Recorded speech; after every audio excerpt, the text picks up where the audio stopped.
आत्म एवं व्यक्तित्व। आत्म एवं व्यक्तित्व का तात्पर्य उन विशिष्ट तरीकों से है जिनके आधार पर हम अपने अस्तित्व को परिभाषित करते हैं।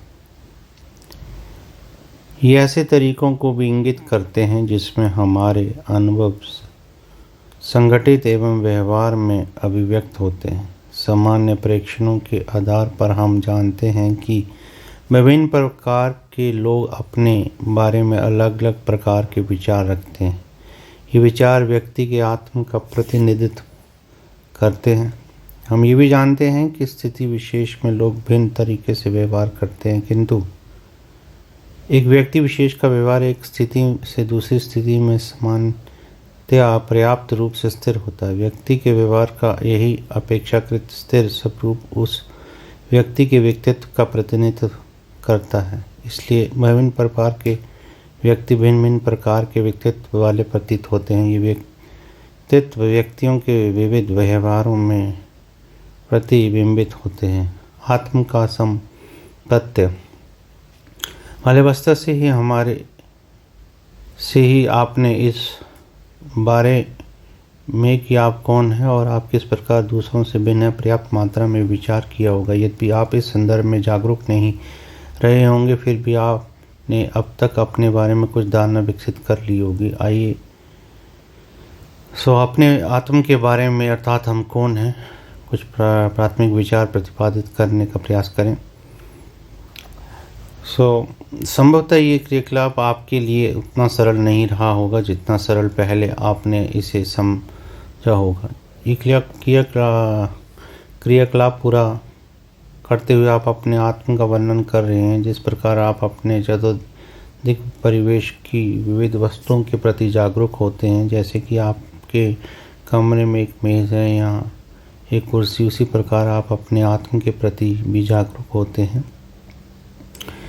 ये नवजात शिशु की अपने आत्म के बारे में कोई धारणा नहीं होती। जैसे जैसे बच्चा बड़ा होता है, आत्म की धारणा का उन्मज्जन या प्रकटीकरण होता है और इसका निर्माण आरंभ हो जाता है। आत्म के बारे में बच्चे की धारणा को स्वरूप देने में माता पिता, मित्रों, शिक्षकों एवं अन्य महत्वपूर्ण लोगों की अहम भूमिका होती है। दूसरे लोगों से हमारी अंतर्क्रिया, हमारा अनुभव और इन्हें जो हम अर्थ प्रदान करते हैं हमारे आत्म का आधार बनते हैं। अतः हमारे अपने अनुभव और दूसरे लोगों के बारे में जो हमारे अनुभव होते हैं उसके आधार पर आत्म की संरचना में परिवर्तन संभव है। यदि आप कर लेते के बाद उन वाक्यों को की सूची का अपने मित्रों से आदान प्रदान कर ले तो आप इस बात का अनुभव कर सकते हैं। जैसे अपने बारे में लिखना कि मैं ये हूँ, मैं ये हूँ, तो अपने बारे में वो एक्सप्रेस करना।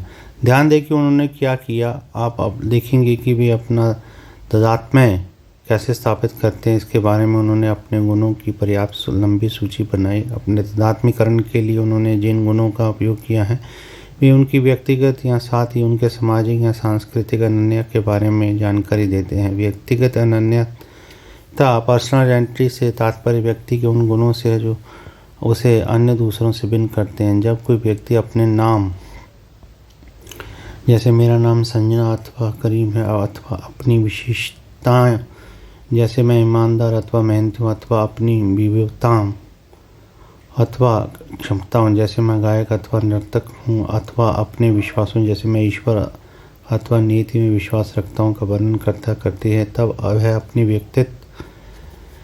व्यक्तिगत अनन्यता को उद्घाटित करती है। सामाजिक अनन्यता सोशल आइडेंटिटी से तात्पर्य व्यक्ति के उन पक्षों से है जो किसी सामाजिक अथवा सांस्कृतिक समूह से संबद्ध करते हैं, अथवा जो ऐसे समूह से व्युत्पन्न होते हैं। जब कोई ये कहता है कि एक हिंदू है अथवा मुस्लिम या ब्राह्मण है अथवा आदिवासी है, उत्तर भारतीय है अथवा दक्षिण भारतीय अथवा इसी तरह का कोई अन्य व्यक्तित्व को वह अपनी सामाजिक अनन्यता के बारे में जानकारी देती है। इस प्रकार के वर्णन उन तरीकों का विशेषीकरण करते हैं जिनके आधार पर लोग ये व्यक्ति के रूप में स्वयं का मानसिक स्तर पर प्रतिरूपण करते हैं।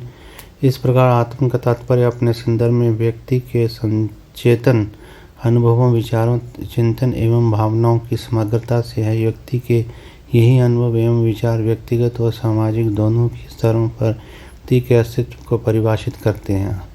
आत्मगत रूप से आत्म एवं वस्तुगत रूप से में आत्म।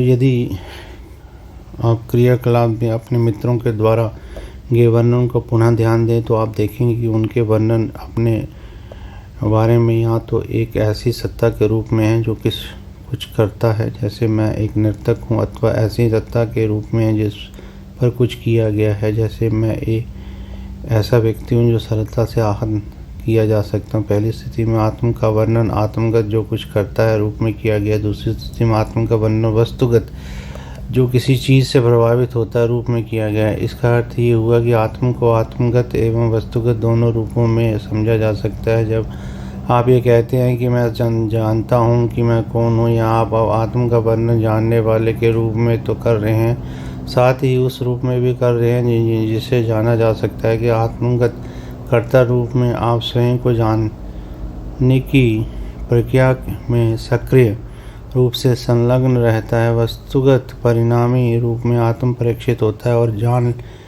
ली जाने वाले वस्तु के रूप में होता है। आत्म का ये द्वैत स्थिति सदैव ध्यातव्य है। आत्म के प्रकार, आत्म के विभिन्न प्रकार या रूप होते हैं। आत्म के इन विभिन्न रूपों का निर्माण भौतिक एवं सामाजिक सांस्कृतिक पर्यावरणों से होने वाली हमारी अंतक्रियाओं के परिणाम स्वरूप होता है। आत्म के मूल तत्व पर उस समय ध्यान आकृष्ट होता है जब एक नवजात शिशु भूखा होने पर दूध के लिए चीखता चिल्लाता है। यद्यपि बालक की ये चीख प्रतिवर्त पर आधारित होती है तथा यही प्रतिवर्त आगे चलकर इस जागरूकता के विकास के रूप में कि मैं भूखा हूँ परिवर्तित हो जाता है। सामाजिक सांस्कृतिक पर्यावरण में ये जैविक आत्म एवं स्वयं को रूपांतरित करता है। आप जबकि एक चॉकलेट की भूख अनुभव कर सकते हैं, एक एस्किमो को ऐसा अनुभव नहीं हो सकता। व्यक्तिगत आत्म एवं सामाजिक आत्म के बीच भेद किया गया है। व्यक्तिगत आत्म पर्सनल सेल्फ में एक ऐसी अभिविन्यास होता है जिसमें व्यक्ति मुख्य रूप से अपने बारे में ही संबद्ध होने का अनुभव करता है।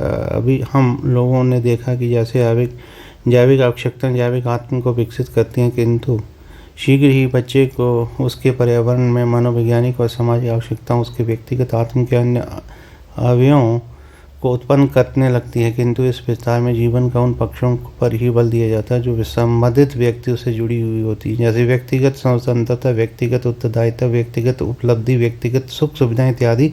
सामाजिक आत्म सोशल सेल्फ के प्रैक्टिकल दूसरों के संबंध में होता है जिन्होंने सहयोग, एकता, संबंधन, त्याग, समर्थन अथवा भागीदारी जैसे जीवन के पक्षों पर बल दिया हो। इस प्रकार का आत्म परिवार और सामाजिक संबंधों को महत्व देता है। इसलिए इस आत्म को पारिवारिक फैमिलियल अथवा संबंधात्मक आत्म रिलेशनल सेल्फ के रूप में भी जाना जाता है।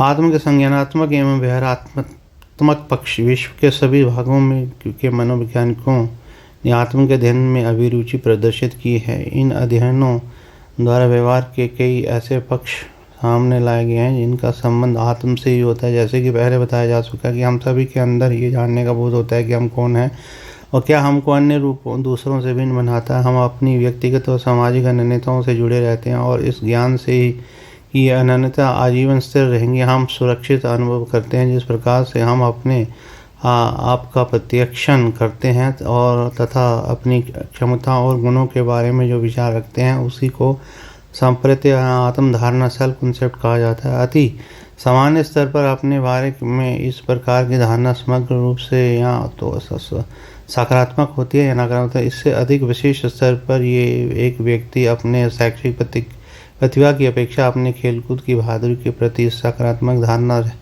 रख सकता है या अपने गणित कौशलों की अपेक्षा अपनी पठन योग्यता के प्रति सकारात्मक एवं संप्रत्य रख सकता है। किसी व्यक्ति के आत्म संप्रत्य के बारे में जानकारी प्राप्त करना सरल नहीं होता। इसके लिए सर्वाधिक उपयोग में लाई जाने वाली विधि के अंतर्गत व्यक्ति के उसके बारे में पूछा जा सकता है। आत्मसम्मान हमारे आत्म का एक महत्वपूर्ण पक्ष है। व्यक्ति के रूप में हम सदा अपने मूल्य, मान और अपनी योग्यताओं के बारे में निर्णय आकलन करते रहते हैं। व्यक्ति को अपने बारे में ये मूल निर्णय की आत्मसम्मान सेल्फ एस्टीम कहा जाता है। कुछ लोगों के आत्मसम्मान उच्च स्तर का जबकि कुछ लोगों में आत्मसम्मान निम्न स्तर का पाया जाता है। किसी व्यक्ति के आत्मसम्मान का मूल्यांकन करने के लिए उस व्यक्ति के समक्ष विविध प्रकार के कथन प्रस्तुत किए गए हैं और उस व्यक्ति के पूछा जा सकता है कि सीमा तक के कथन उसके संदर्भ में से सही हैं, ये बताएं। उदाहरण के लिए किसी बालक बालिका से ये पूछा जा सकता है कि मैं गृह कार्य करने में अच्छा हूँ, अथवा मुझे अक्सर विभिन्न खेलों में भाग लेने के लिए चुना जाता है, अथवा मेरे सहपाठियों द्वारा मुझे बहुत पसंद किया जाता है। जैसे कथन उसके संदर्भ में किस सीमा तक सही है। यदि बालक बालिका ये बताता है कि कथन उसके संदर्भ में सही है और आत्म सम्मान उस दूसरे बालक बालिका की तुलना में अधिक होगा जो ये बताया कि ये कथन उसके बारे में सही नहीं है। अध्ययनों से ये जानकारी प्राप्त हुई है कि 6 से 7 वर्ष तक